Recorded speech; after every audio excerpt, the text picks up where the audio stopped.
मी शेतीचे कामे करून घ्या, कारण की 7 जून पासून ते 14-15 जून पर्यंत राज्यामध्ये मान्सूनचा पाऊस येणार आहे, सगळीकडे बरसणार आहे आणि सगळ्याच्या पेरण्या लागणार आहेत. म्हणून हा अंदाज लक्षात शेतकऱ्याला एक सांगू इच्छितो की ज्यांना पेरणीचा निर्णय घ्यायचा, जमिनीमध्ये ईदभर ओल गेली तर तुम्ही तुमचा पेरणीचा निर्णय कधी घेऊ शकता, म्हणून हे तुम्ही स्वतः लक्षात घ्यायचं. त्याच्यानंतर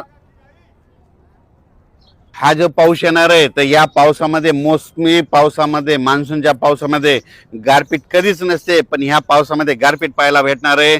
म्हणून बीडकरांनी हा अंदाज बीड संपूर्ण जिल्ह्यातल्या शेतकऱ्यांनी अंदाज लक्षात, सोलापूर जिल्ह्यातल्या शेतकऱ्यांनी देखील अंदाज लक्षात.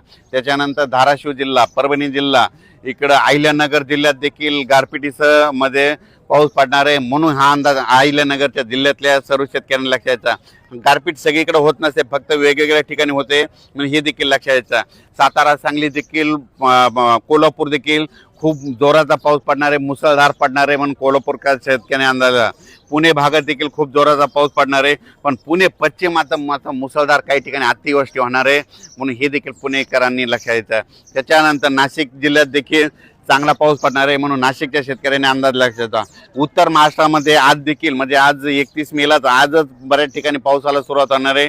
नंदुरबार, धुळे, जळगाव जिल्ह्यामध्ये, नाशिक जिल्ह्यामध्ये, मालेगाव त्या तालुक्या परिसरामध्ये बऱ्याच ठिकाणी आज देखील पाऊस पडणार आहे, म्हणून त्या देखील शेतकऱ्यांना लक्षात यायचं.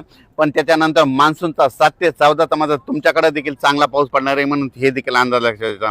मराठवाड्यामध्ये सांगायचं झालं तर परभणी जिल्हा, नांदेड जिल्हा, हिंगोली जिल्हा, जालना जिल्हा, संभाजीनगर, बीड जिल्हा, धाराशिव जिल्हा, लातूर जिल्हा या मराठवाड्यात देखील चांगला, म्हणजे ह्या 1-2 जून आणि त्याच्यानंतर 7 ते 14 खूप जोराचा पाऊस पडणार आहे, म्हणून हा अंदाज लक्षात येतात.